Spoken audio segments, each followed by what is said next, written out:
My name is Becky Blackburn. I am the Public Services Librarian here at the Westfield Athenaeum. We do have lots of great programs coming up this year, so please check Facebook, check our website, and you're going to see lots of stuff coming that's like this. Though it is really hard to follow Mike McCabe and the story he is about to tell you, so let's welcome him and get this party started. There you go. Thank you. How do we get those? Can we dim those front rail lights? Yeah. How are you? Warm enough? Can you guys do me one small favor before we get this thing going? Can you make sure that your phones are off or on vibrate or on something other than ringing with all kinds of crazy madness ringtones? Myself included. There's nothing worse than that happening to you. So as Becky said, I am super pleased to be here. As you can tell, I'm a policeman here in the city of Westfield. I've been with the city since 1985, I guess. Prior to that, many of you know me as your pizza guy. Yeah. I look around the room, I recognize all your orders. And I know, pepperoni only, I got it. While I'm also a police captain, I am a professor at Westfield State University, where I've been for the last 20 or so years.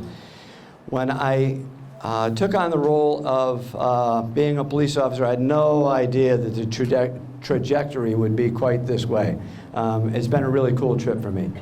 As early on in my career, I was, for some unknown reason, God bless those people, I got recognized fairly early, and I was invited to become a detective in 1989.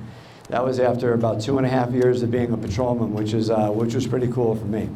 I'm telling you this story for a reason, because as you become a detective, you find yourself enmeshed in every criminal investigation imaginable. This one happened to really intrigue me, though, because this one is the one that's full of the rumors and the innuendos and who done this and what done that.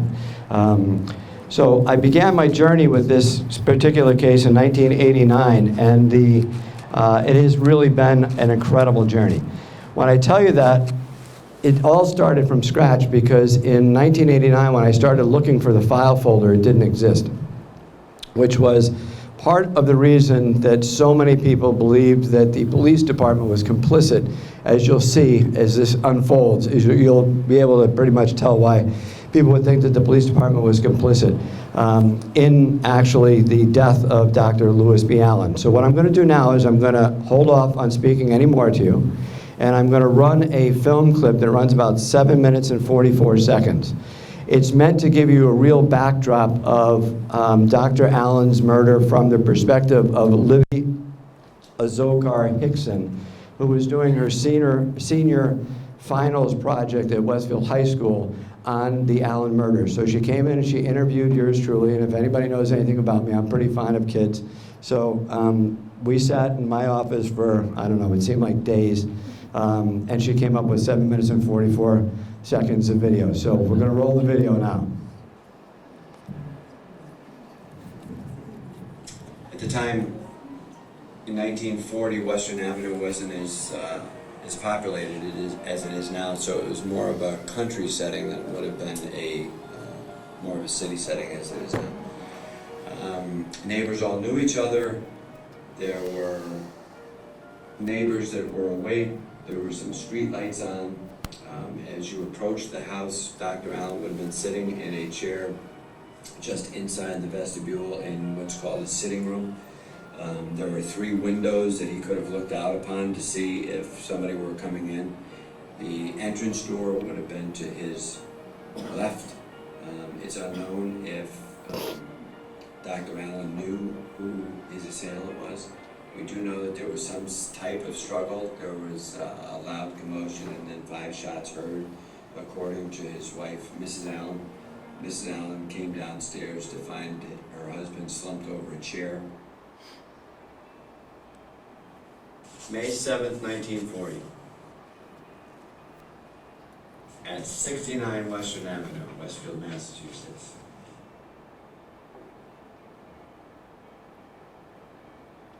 It was on the front page of the New York Times, and to be on the front page of the New York Times on May 8th of 1940 is fairly significant, given the fact that we were just entering into World War II against the obvious Axis power. Because this was the real deal. This was big news. He was a chemist, and he, at the time of his death, was working to make It's him on the left. safe for consumption.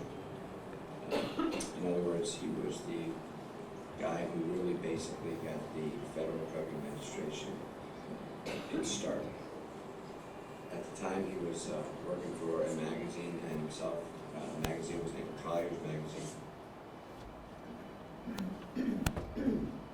Been working as a professor at Westfield State in the 19-teens, and he left Westfield State in 1918 or something, and worked on pretty much government work and his own independent work from the time that he left Westfield State until the time he returned.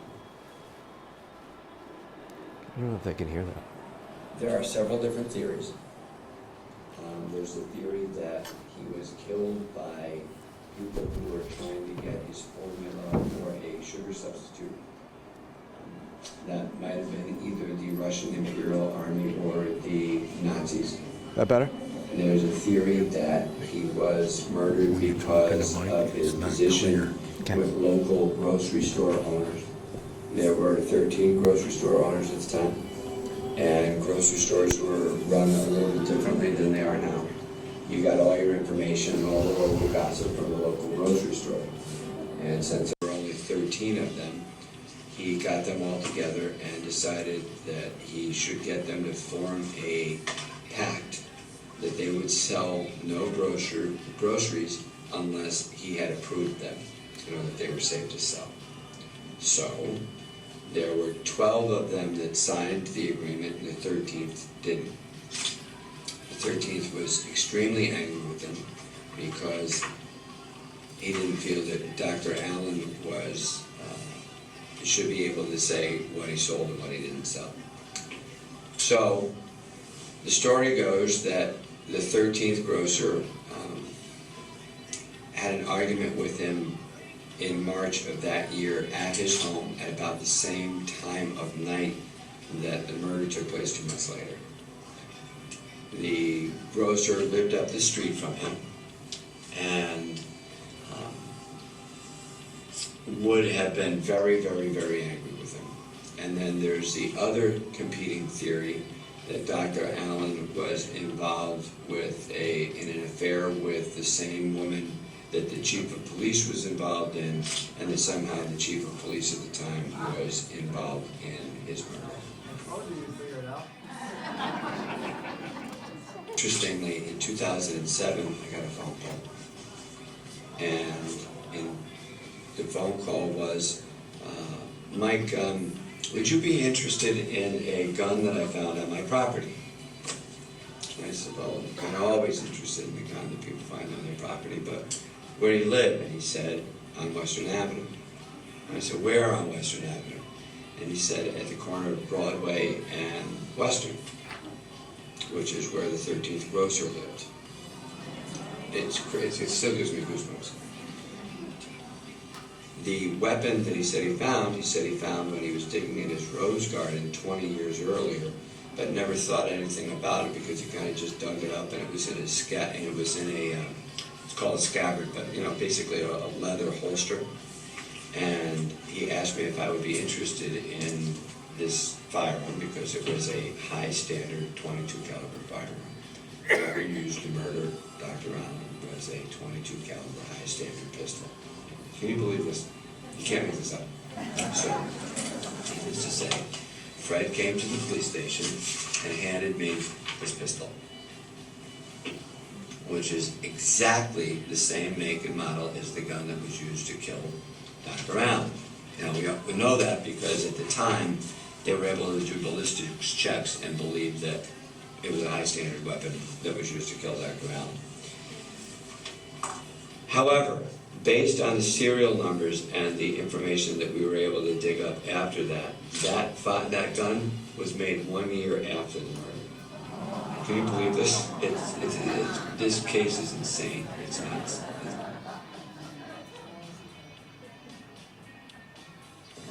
dying declaration. That's it?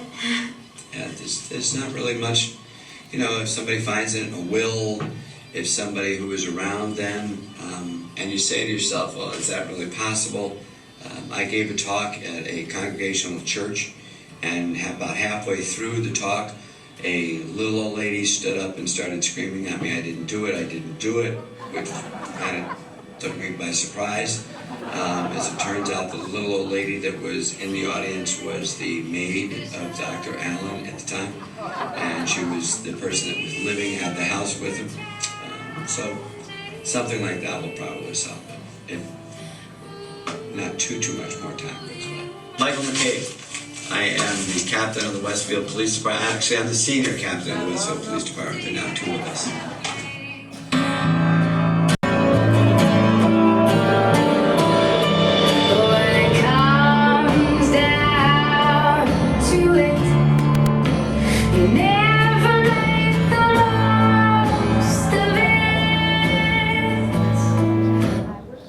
So what do you think? How about a round of applause for Libby Hickson? Westfield High School.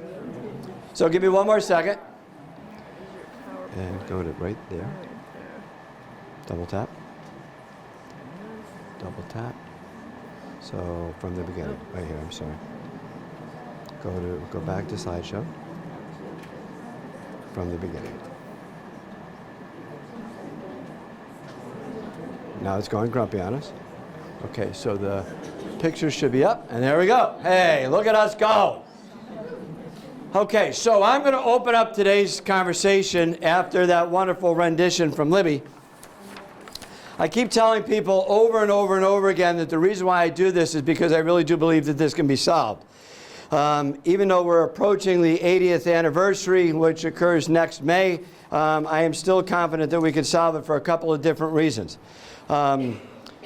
Every time I do this type of presentation, there's somebody in the audience that knew somebody before and had different information that they could provide that hadn't been provided to before. By the way, the little old lady, God bless her soul, she was about 4'8".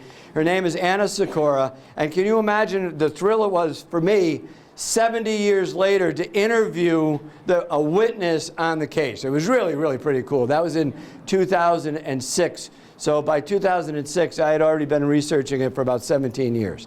I'm going to solve the riddle of the missing file today. So you guys are going to find that out today. And I'm going to give you some new information that we didn't have before. So with that, I want to read something to you. I don't usually read something, but this time I'm going to read this. I received this letter firsthand on Friday. So somebody had been reading about, we're going to do a presentation, and they called me up and they said, hey, would you be interested in, some information and I'm paraphrasing, Catherine, would you be interested in some information on an investigation that you're working on? So I kind of laughed and I said, well, sure, I'm always kind of interested in investigations that I'm working on. And I said, which one is it? And she said, the Allen murder. And I went, okay, you got me. What's the rest of the story? She said, well, I was throwing away my grandfather's stuff, or going through my grandfather's stuff and sorting through it. And as I was sorting through it, I came across this, I don't know, it looks like some type of typewritten report. And it looks like a typewritten report that was done contemporaneous with the murder. Now, it was written on Japanese linen paper from the Crane Paper Company, and that Japanese linen paper was only available through that period of the 1940s. So when she handed it to me, I knew it was absolutely authentic. But the cooler part about Catherine Snow is that Catherine Snow's grandfather was Malcolm Donald. So for those, you hear the groans of the room, for you newer folks in the room, or your younger folks in the room, Malcolm Donald became the police chief immediately following Chief Allen Smith. So Allen Smith, Chief Smith, and Lewis B. Allen were long time rumored to have a lover between them. Whether or not that's true or not, only history can tell us, but I suspect that there's some thread of truth to this story. So as the story goes, on May 7th of 1940, Dr. Allen is sitting at home, as you saw, in his chair, you're going to see other pictures a little later on, is sitting at home in his chair when somebody runs up the stairs, has some type of conversation with them, and then shoots him 5 times. That leaves you to believe that all kinds of, or that you could jump to all kinds of conclusions. This is the report that was written by Malcolm Donald that I, honest to God, just received last Friday. Quick, please, quick, something has happened. Time, 10:28 p.m. Bring a detector. I'm sure that's a detective. First, call fire department. Call police department. 10:32 p.m. Donald and O'Rourke arrive at were at the station. Arrived at the house at 10:34. Now remember, the station was at City Hall, which is going to explain lots more to you in a minute. Professor Reading the Gun by C.A. Forrester, a mystery story of death and violence. Mrs. Alice Dearborn Allen, daughter of prominent attorney of the Granite State, had retired at 9:30 p.m. Anna Soroka, the one we talked about earlier, who lived with the Allens, had gone to the movies with her brother, returning at 10:33. Possible motives: a liaison with some woman. No. Spite. Perhaps. Robbery. No. Jealousy. Why murders are not committed without reason? Then why? Maniac, perhaps. All hospitals checked and released. Suspects found to be all accounted for. Patrolmen checked all houses and locality for clues. Had the professor discovered some secret formula of great value, some concentrated food formula wanted by a foreign government? In the view of that fact, we placed a 24-hour guard on the laboratory. High-standard revolvers manufactured in Hartford since 1932, magazine capacity, reward $500 offered by the city, house dismantled in search for a gun. Through thorough press to ask for a, I don't know what this says. So we're going to wing it, Kathy. We're winging it. Autopsy showed 5 wounds. This is a copy which I'm going to return to the person who gave it to me. The original is now part of an evidentiary file that we are keeping at the police department in the hopes that someday this gets solved. So, thank you very much. Can you flip one more? There he is, Louis Benijah Allen. We don't know his birthday. Somebody want to fill in that blank? Great. My guess is he's buried, I think I knew that he was buried in Montgomery somewhere. Maybe it's on the gravestone. Maybe we have somebody from a historical commission that's good with gravestones could help us out there, Cindy. Next one. This is a group of college educators in front of I believe this is the first Congregational church to the right, where the old police department originally was. Don't hold me to that. Next one. Next one. All right. So, now we get to the desk sergeant. The desk sergeant is a cool job in any police station house. I have to say police station house because that's what we called them back in the 1920s, 30s, and 40s. The guy who was in charge of the station house was always the desk sergeant. We have a fine one in the room right now, but he's much older, much younger than the 1940s. Their responsibility was to go through all of the local periodicals, whether or not it was the Springfield Republican was being produced, the Westfield Evening News was being produced, and cut out articles from the paper and create a scrapbook. From that scrapbook,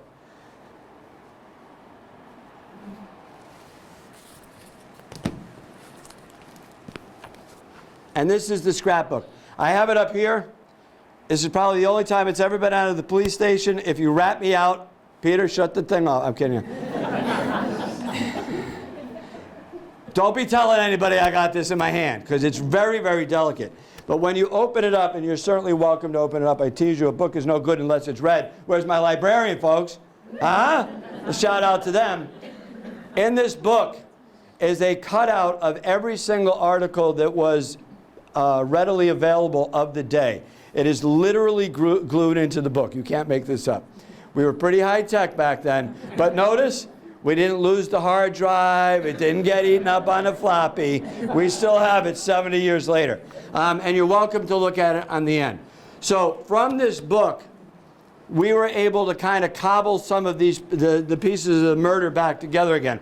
Before you go further, so let me explain a couple more things. One of the big mysteries surrounding this event in the first place is, what did the police department have to cover up, and was there a cover-up in the first place? So that would mean, excuse me, that would mean that we would get rid of all the files, we would get rid of all the photographs, we would get rid of all the evidence related to the case. And when I started looking for it in 1989, the rumor was there was no file. And quite frankly, there wasn't. It didn't exist. Nobody could find it. Nobody could find it at the state crime lab, which at that point was at 1010 Commonwealth Avenue. Nobody could find it in the DA's office of Hampden County. They were originally called to the scene right away, so that there would have actually been 2 sets of files. As we continue to keep looking for files, we fast forward, and Chief Benjamin Surprise retires, and Chief John Camerata comes in. When Chief John Camerata comes in, he basically gives me full carte blanche of his office. I have now become a detective lieutenant. We're around the year 2000. He gives me full reign of his office and says basically, Mike, if you could find it, God bless you. Still couldn't find it, but I did find something else. I found a pack of photographs. They were pan film negatives. And you guys are way too young to know what pan film negatives are, but pan film negatives have a matte side and a shiny side, and it's anybody's guess as to which side is which. So if you don't know anything about this type of film, which I knew nothing about at the time, that'd be 0, and you had to come up with the pictures of the crime scene, you had to rely on somebody else to do it. So those pictures were found. The only thing on this whole thing was Allen was written on a little brown jacket of negatives, and that's all we had. So good news is our folks at Westfield State College then, Mark St. Jean, did me the favor of reproducing those photos, which I'm about ready to show you. But that left me in a quandary, because back in the 40s and 50s, your best evidence was always photographs, and we were just really learning about how fingerprints worked and moving forward. So that kind of indicated to me that it's quite possible that we didn't get rid of the file for some nefarious act, because certainly if we were trying to get rid of the evidence, the very first thing that would have gone would have been the negatives of the pictures to the evidence. So with that as your backdrop, I'm going to have her click a little bit. Parafoods expert is in his living room. He's reading a book, The Gun. It's 10:30 at night. Mrs. Allen is the reporting party. She comes downstairs after hearing several loud ejaculations. And by the way, that is the right word.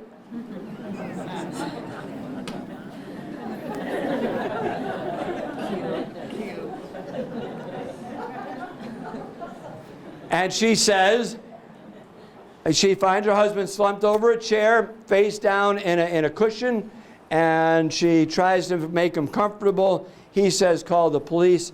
She, instead of calling the police right then and there from the house, which is a little odd, she runs next door to the gas and electric light department chief, gas and electric light department, Charlie and Millie Kennard, who lived at 6 Hawthorne Avenue, and they actually come over and they make the phone call for her. When they make the phone call, from what I read to you from Malcolm Donnell's report, Malcolm Donnell and Michael O'Rourke respond to the scene. They get to the scene. Another bone of contention when they get to the scene is that there is a conflicting report, and to this day I don't know what's right. Malcolm either said the cartridges were in the house or out on the porch, or Michael said they were in the house or out on the porch. This is a big wraparound porch as you walk in. I don't know which one said which, but they apparently didn't say the same thing. Now, I'm not saying they were lying. I'm just saying apparently they didn't say the same thing. So she then, the police come, show up, and within an hour, we're already photographing the crime scene, and the district attorney is already there, which is bizarre because the district attorney's office at that time in 1940 was in Springfield. So all of these systems were working pretty quickly. Go ahead. And there he is. There's Chief Allen Smith in the flesh. Love his hat, don't you? Love his hat. I was going to wear mine today, but that would have been over the top. Good. Get much needed sleep. I don't know if anybody's ever been in the investigation fields or ever worked a case. I can tell you it is grueling, and there are only so many people that are on deck. The only reason I point this out to you is those days are 24 hours a day. They probably ran 3 or 4 days without sleep. They didn't have the same type of communications skills that we have now, or at least ways to record stuff. So they went to bed. They're sleeping.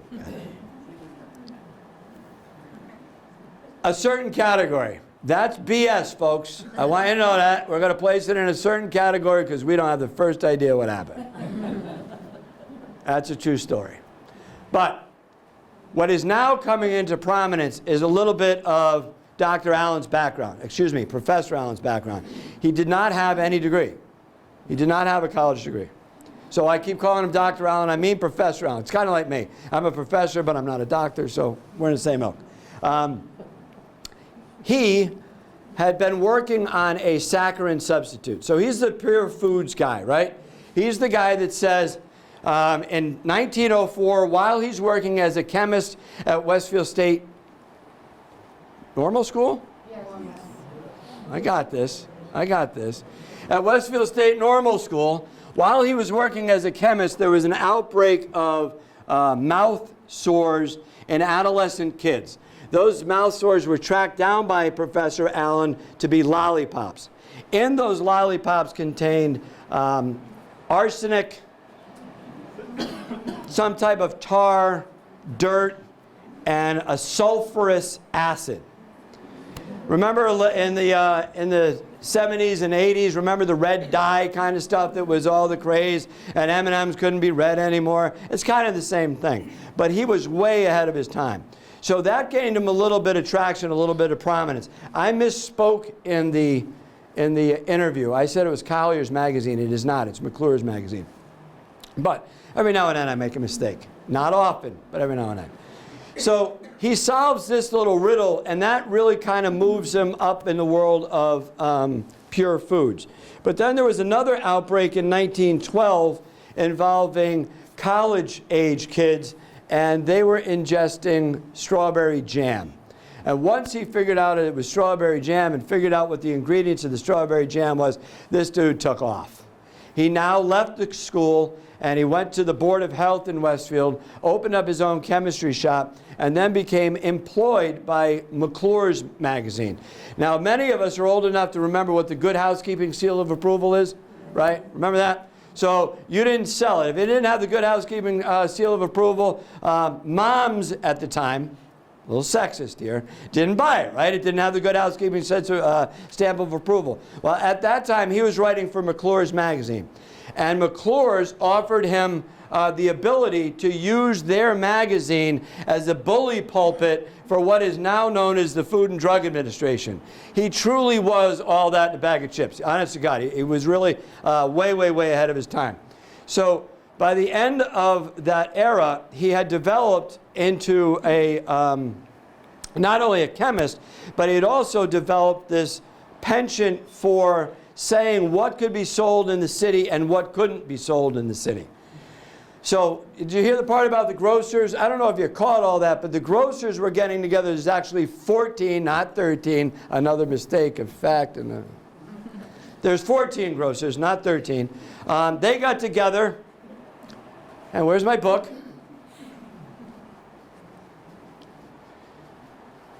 And created a collaborative. The collaborative became known as the Westfield Pure Food Book, and in this book is a listing of all the foods that could be sold or not sold by the reputable grocers. So, if you were the 14th grocer and your name was not part of the signatures in the book, which I could find maybe someday, that was supposed to be open to it, but I lost it. Trust me, it's in the book. If your name did not appear here, it was because you did not agree to sell the groceries that were approved by the Pure Food City. Now, one of our folks in here, Marcia Sanford, best ever, was able to provide me with late breaking news. So when you come around up front, I forgot to tell you what's up front. When you come around up front, here is a picture of the Pure Food store and the traffic of the day. It's actually pretty cool and nostalgic. There are other pictures up there that we'll go over in a couple of seconds. So now, back to Alan. Alan then starts to create a chemical process for saccharin. He believes that saccharin is no good, but he wants to find a sugar substitute, and he wants to put it in vitamin form. Now, if you remember where we are now, we're post-World War I, moving swiftly into World War II. The Nazis allegedly, I cannot prove this, the Nazis had allegedly approached him for his chemical formula, which seems very reasonable to me, actually. At the same time that the Nazis approached him, he had allegedly, and somebody can correct me throughout, had allegedly been working or had been earlier approached by the Russian Red Army for exactly the same reason. So as we move forward in time and we start to see the Axis powers growing and the folks that are friendly with the United States, you see the balance tip. There was no way in God's great earth he was going to deal with the Nazis, but he may still have been trying to work with the Russians. If you remember 1939, Poland was overrun. In 1940, Russia entered the war. They would have needed a means to supply their armies with energy, so this would have been something extremely beneficial. So, did the Nazis kill him? I don't know. If the Nazis killed him, that would have meant that their formula was also dead, right? So that doesn't seem to make a lot of sense to me. Just me. If the Russians killed him, they would not have killed him because they were allies. So I don't see that happening either. So we're going to move forward. There she is. There she is. That is their daughter, Mrs. Andrew Love. Cool name, huh? Andrew Love. Coincidentally, yours truly, I forgot to tell you this, Charlie Kennard lived with the Gas and Electric Light Department, lived at 6 Hawthorne Avenue. Jojo and Mike McCabe live at 8 Hawthorne Avenue. Our house was originally owned by a person named Love. And I don't have any idea if that's the connection. Go ahead.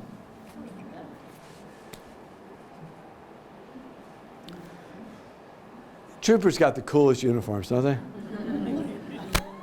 This is a scene of folks looking in. There used to be a path, and it used to be a pretty good thoroughfare that ran from the back of Pine Hill Cemetery on King Street straight up into Toccoa Terrace, right where the Canes live now.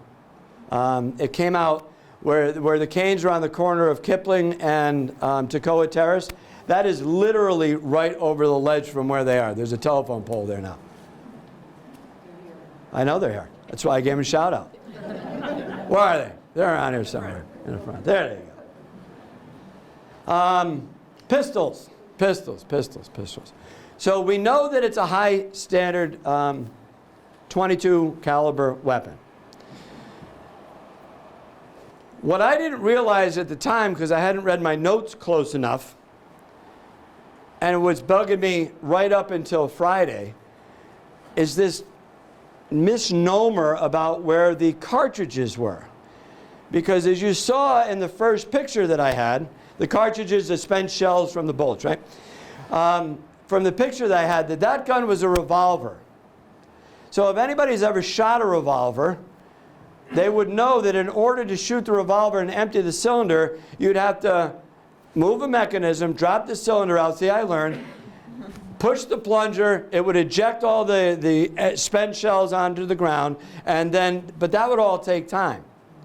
What I had forgotten is that in the True Detective magazine, which is not exactly what you think it is, but in the True Detective magazine, it clearly delineates that this is a high standard automatic weapon, which would have held 10 rounds in it, and it would have been fired just like those old weapons you would have seen on the old movies, right? The Germans had the Rugers, we had the high standard. So you would have pulled the trigger and a round would have ejected out and back to the right. Am I correct? Out and back to the right? Sometimes they land in your collar. It's a lot of fun. All right, next. So that was definitely not the gun, by the way. Yeah, we just discussed the foreign agents. I don't think so. I'm ruling them out. Go ahead. So this is back to the crime lab. Who is that? Is that Tony Baldiga?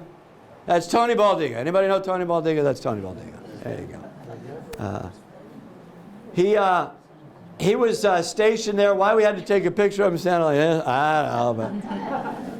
But they had round-the-clock coverage of the crime of Dr. Allen's lab for 30 days. Now, we talk about a skinflint like Mike McCabe working his overtime now. I would have hemorrhaged back then, but go ahead. Yeah, this is really kind of basically nothing. I thought it was going to be cooler than it was, but it isn't what we think. Go ahead. So, we talk about gun control, right? Here's a little laugh for you. You can't read that, I don't think, but I can tell you what it says. An 18-year-old walked into Connor's bookstore. Remember Connor's bookstore? Who knows his first name? Russ. And what was his wife's name? If you said Justice, you'd be right. Cool name. A guy walks in 2 days before the murder, buys ammunition similar, and that causes a stir. We go hunt this dude down. Turns out he was an 18-year-old kid who just wanted ammunition. What you could buy at your local bookstore, by the way. That was the reason why I threw that out there. Go ahead. All right.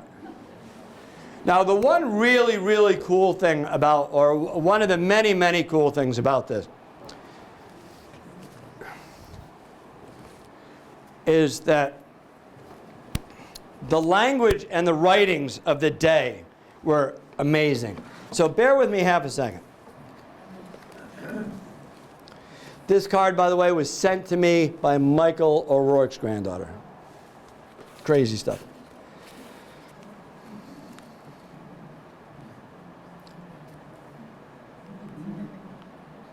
The conductor is said to have told officials that the man paid for his ticket on the train, went immediately to the smoking car, and remained slumped down in his seat there during the run to Pittsfield.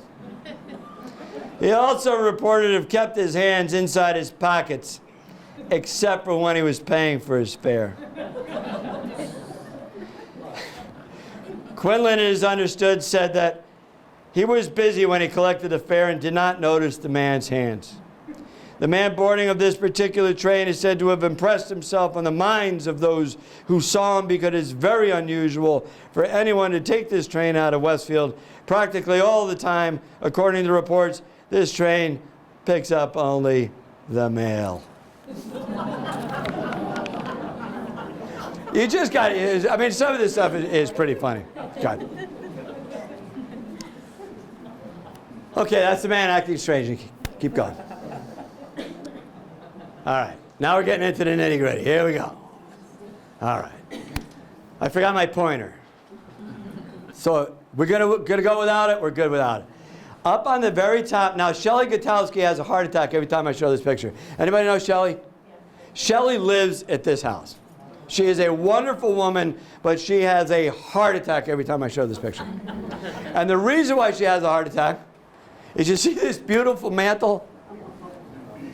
It no longer exists in her house. So she's pretty grumpy about that. But what does exist on the mantle is a clock. And if you look closely at the clock says 11:36.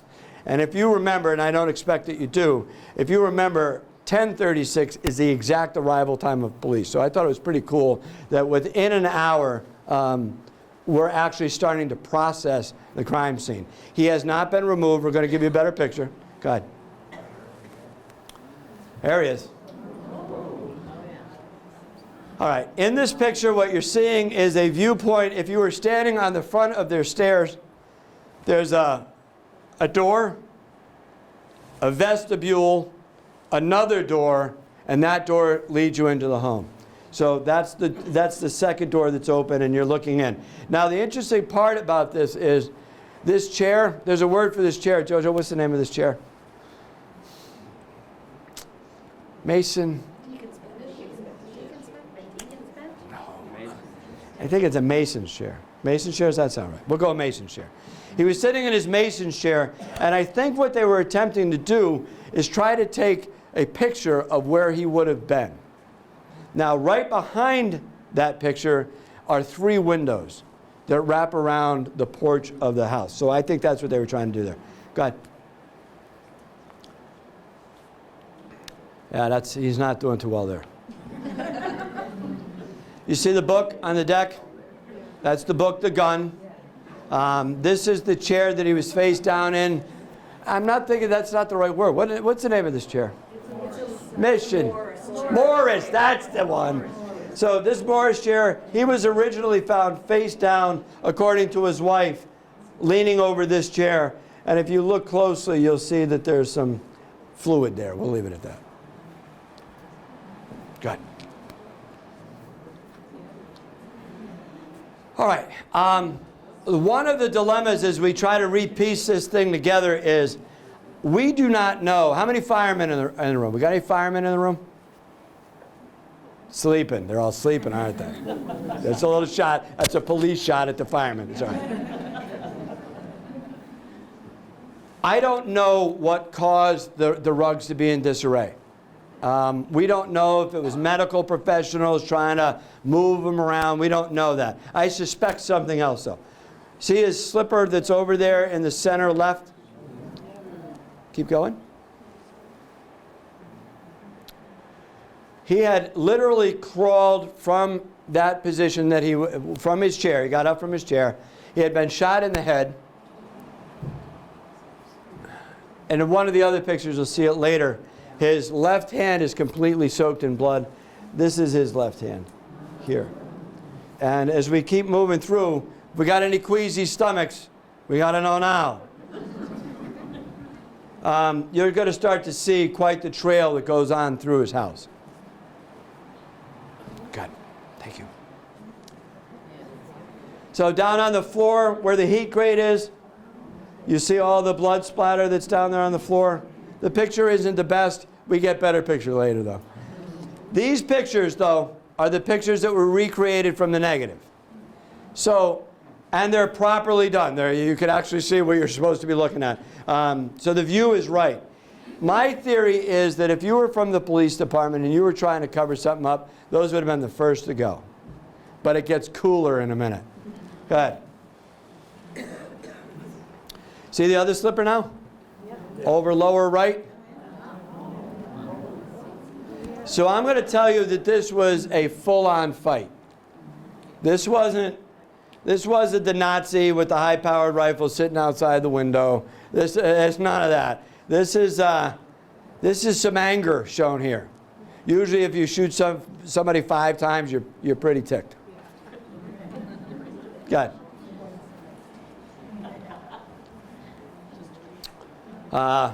Just more stuff. Good? Good? All right. Now we got to stop. So, I tell you, I do these all the time for a reason. So here is the real reason that I do them. Not only do I have the Catherine Snows who read about them and say, hey, you know what, this might be interesting to you. Well, when I was about ready to do one of these talks in 2014, this picture showed up on Facebook in the community forum. Imagine my surprise. I was a little grumpy, actually. If you look down at the bottom lower right-hand corner of the picture, you see it says State Police. Now we are going to start to unravel the mystery of the file. Do I have your attention? This is so cool. You guys are right at the edge of your seats.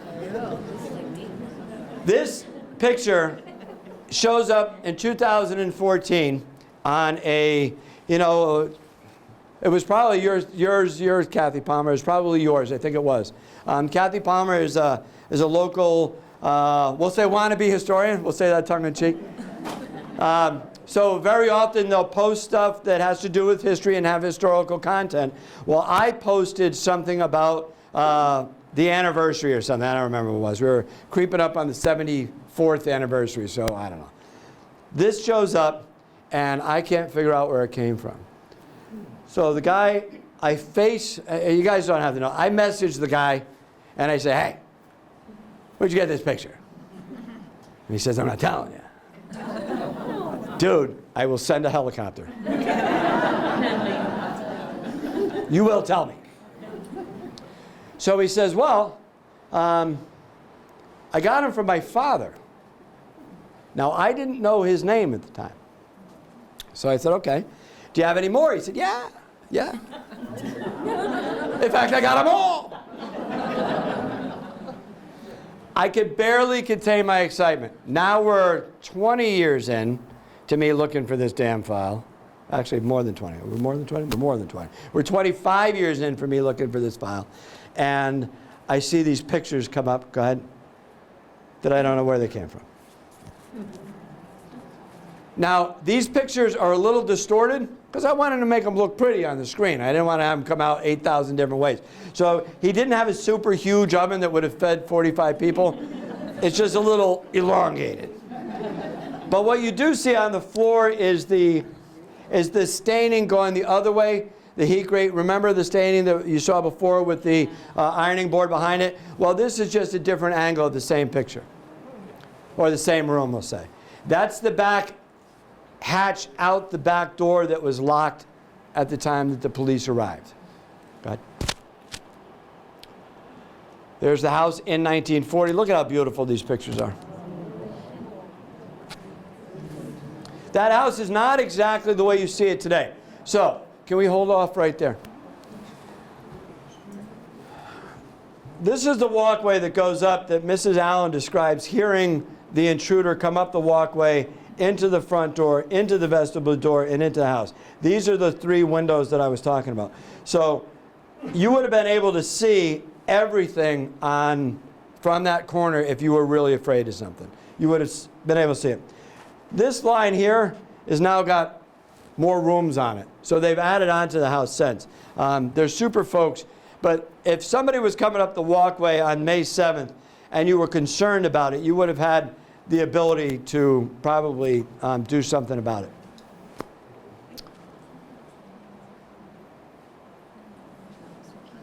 These are state police pictures. These pictures are, we'll see in another photo. See the Morris chair has been moved. Why, I don't know. Go ahead. I'm trying to go quickly and watch the time. I got it. Another picture the state police took of the room, and the spattering of blood is on the back wall. Go ahead. I don't know what I'm giving you that one for. Maybe it's just an extra. Are we going back and forth here? All right. Go ahead. There we go. There's the slipper again, the magic slipper. Go ahead.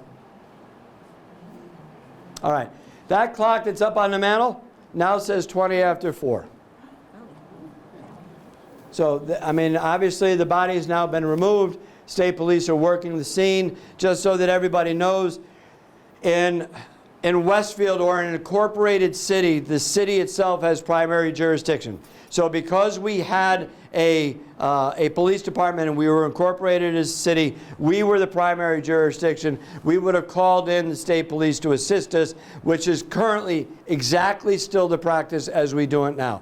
They're specialists in evidence collection. They do it more often. They build their expertise or education. So that's why they're there. Go ahead.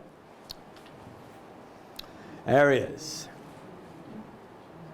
Okay, now let me tie up a little loose end here. This is the last picture I'm going to show you of this set. I'm going to speak really quickly now. I find out the guy who lives in Medfield is related to a guy that lives in Westfield. I ask him to send me the pictures. He doesn't. Now, I don't know if you've gotten a feel of how much energy that I have. Me waiting for these pictures isn't good for me. It's not good for the guy in Medfield. So I go to an old city directory.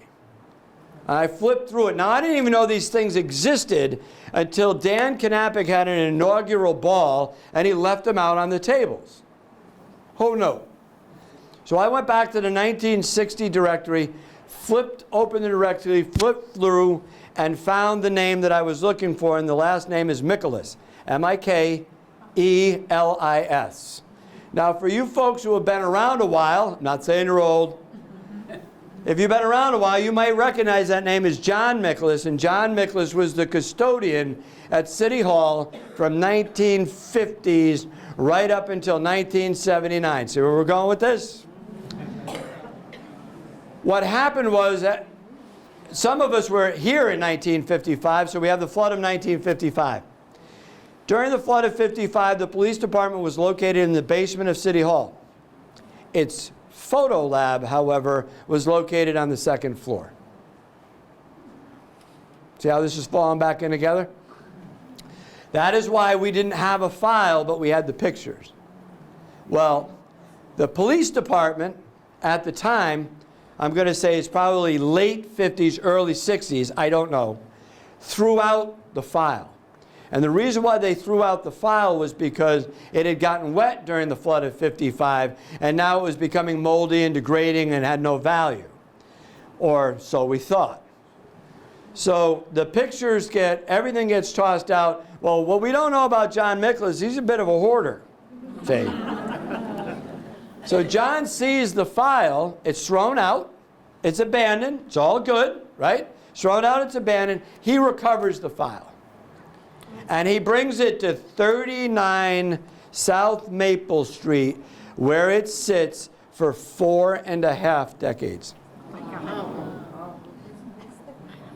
Starting to feel a little frustration here? So, now that I know that these pictures exist, I say to Tommy Curran, Tommy, do you know John Michaelis? And he says, Jesus, Mick, I do. In fact, I just saw the name.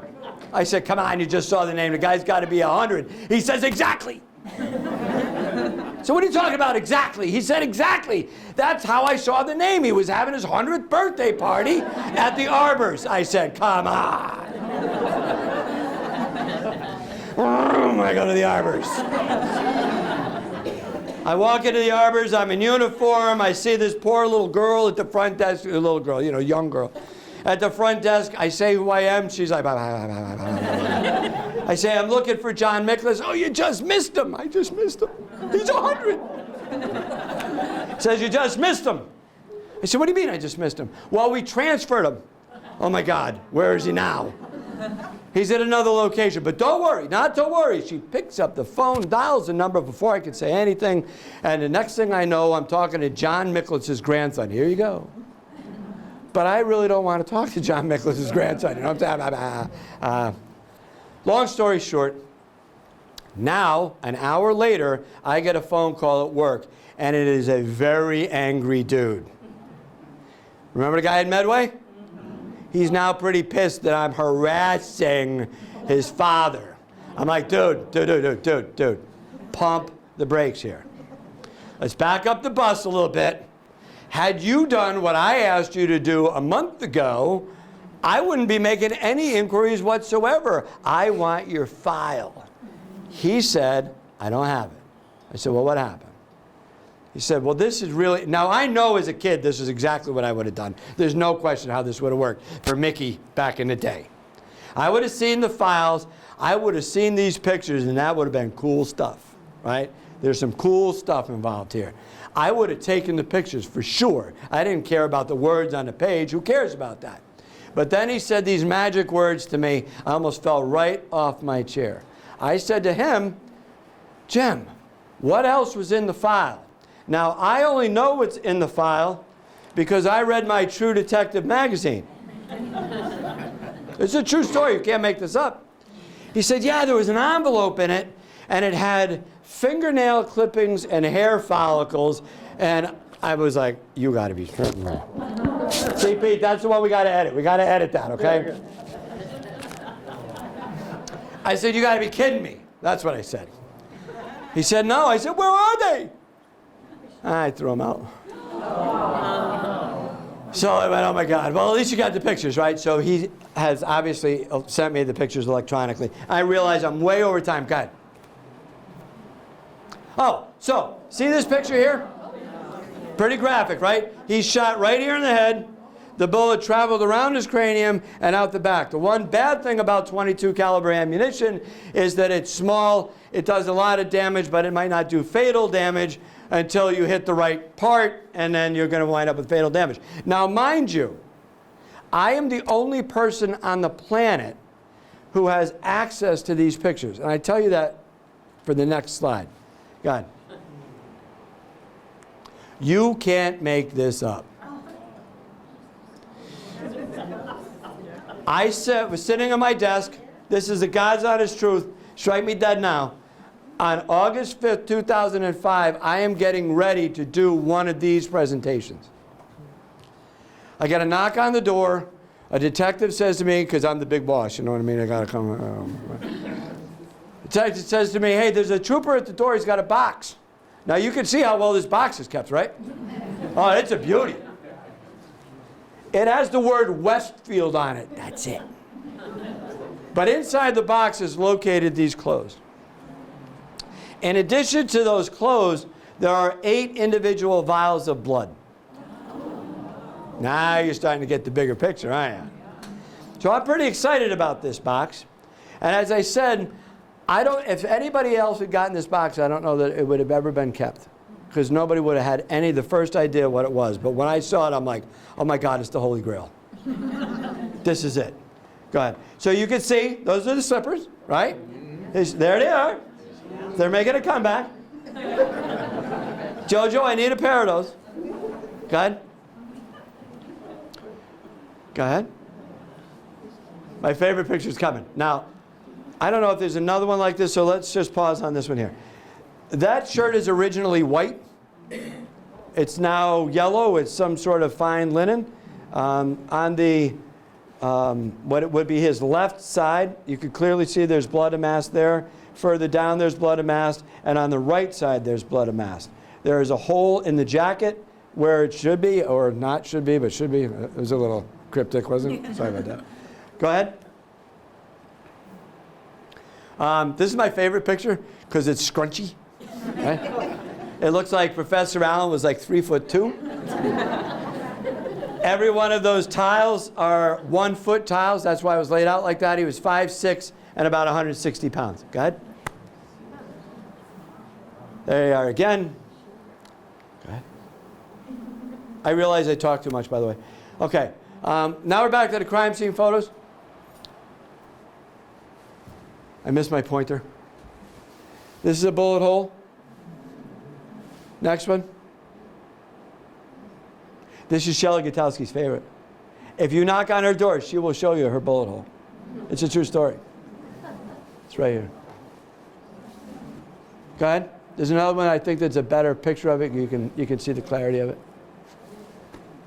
They painted the door, but you can only have so much. You know what I mean? Go ahead.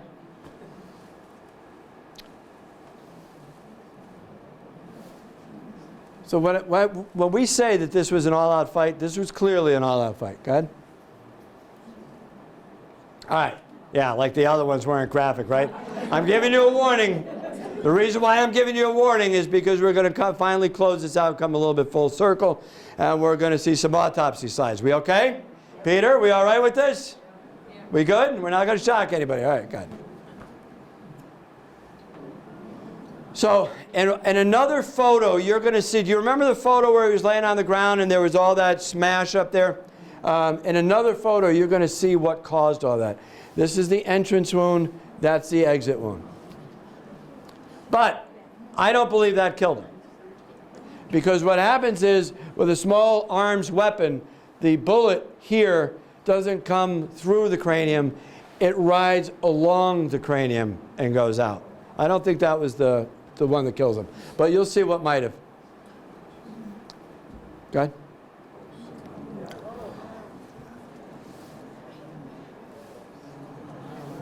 So, the guy wasn't a marksman. You could say that for sure.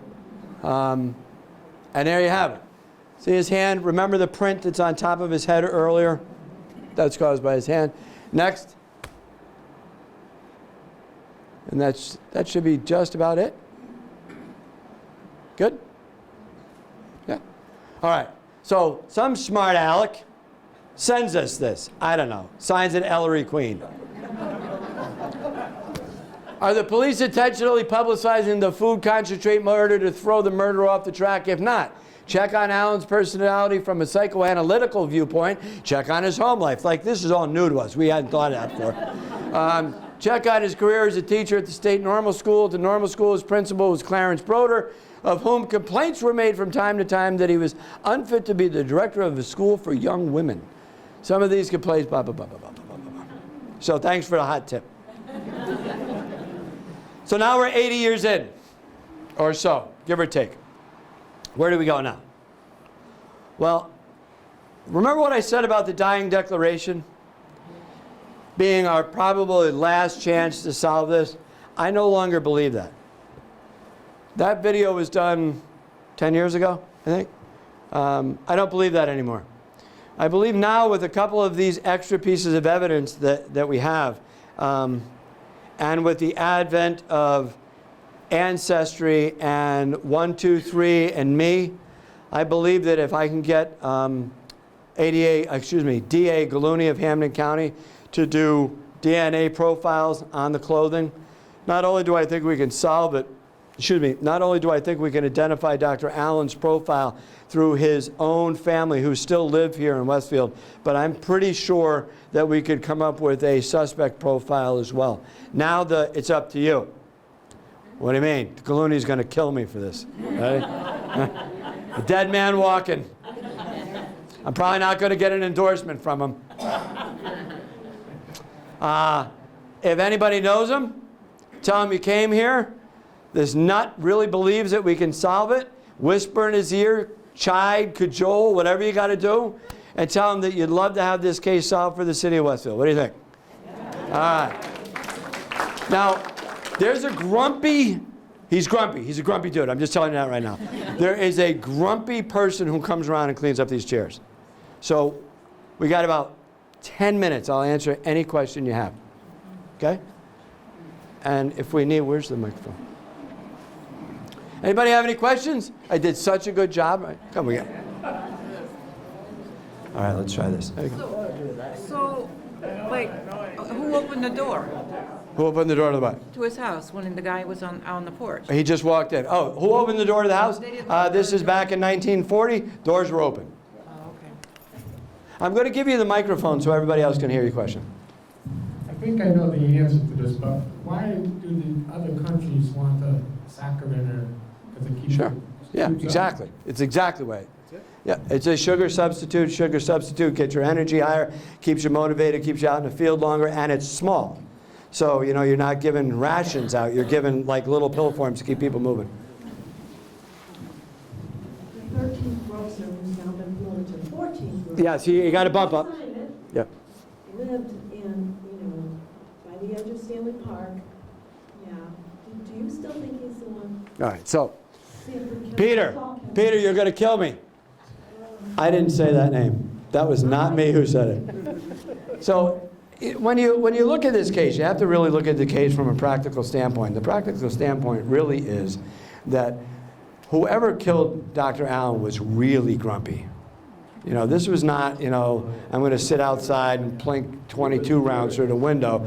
This really was a Donnybrook, so to speak. Do I think it's Saul Kimball? I'm not so sure. However, I can tell you this, that the only piece of information I have actually on the case, remember that, that piece of Japanese linen that was provided to me from Friday? That name may or may not appear on that list. Why would they have buried that gun? And why would it have been at that? It's a good question. It's Frank Wietek's house on just past where Kimball lived, which made it really, really interesting. I have no idea why you would bury a gun. The only reason I think you bury a gun is because you wanted to get rid of it. I don't know. So I don't know the answer. But as it turns out, that was a revolver and not an automatic. I just want to clarify. Yep. Did the woman that was living at the house that he supposedly had the affair with, did she have a brother? Oh. Yes, she did have a brother, and the brother went to the movie with her, but in the notes that Catherine Snow provided, they said, I couldn't figure out if the brother's name was Rebecca or if the movie they went to see was Rebecca. But now, what the other really interesting aspect about this that we didn't talk about at all, we talked about the grocer, but how pissed off do you think Mrs. Allen would have been? Right? Yeah, because I'm thinking if you're married to a guy and that guy's having an affair with his secretary, oops, did that slip out? Sorry, Pete. Having an affair with his secretary, and that secretary was also having an affair with the police chief, I'm thinking you're pretty angry. And they seem to have given her a free pass in the questioning of her and what her whereabouts were. The interesting thing is, she dies in, is that better? She dies in 1976. And now she was sickly in 1914. She died at 103. 103. That's a big number. I'm just curious, just for clarity, you mentioned that it was on a DNA test and the blood that you have samples of. Do you have access to, or do you get access to the entire DNA to all of the tests that you have? Okay. That's a great question. So remember when I said I didn't think that it could be taken care of 10 years ago? Well, now familial DNA has been in use now for the past 6 or 7 years. And what familial DNA does is it allows people to look into databases, to find matches on databases, and clearly we would be able to pull that off. My father was on the Westfield Police Force at the time that the murder occurred. He strongly believed that it had to do with the affairs, the liaisons, and so on. He suspected even that Mrs. Allen may have hired someone to kill her husband. So I'm gonna leave this page open if you want to see your relative. This is a picture of the 1940 police department. And up here, I should probably bring it to a close, probably, right? Up here on the desk, don't feel free to take them home with you. Up here on the desk are the actual crime scene photos that we copied and made and kind of put together for you. You can also very quickly, within the next 6 minutes, thumb through the book, but really be very careful because it really is part of the Westfield Police Department history, and I would hate for it to get ripped. Dave, go ahead.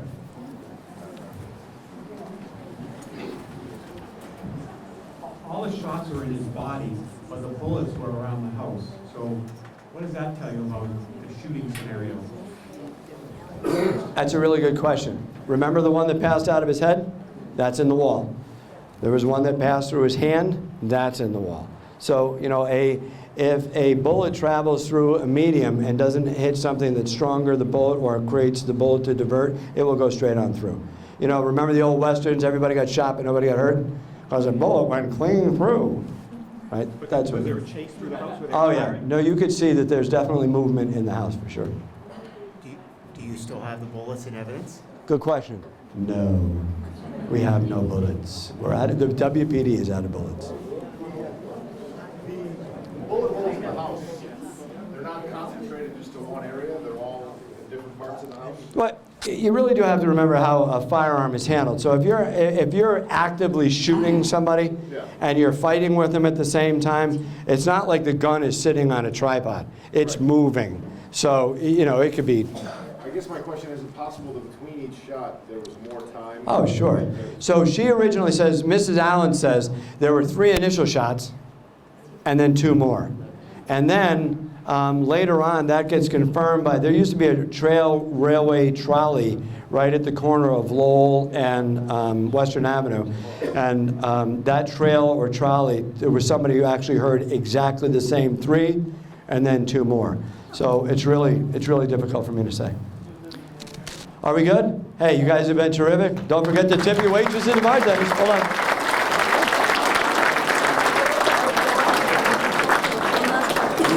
Is there any evidence that Mrs. Allen knew about the affair? The question is there any evidence that Mrs. Allen knew about the affair?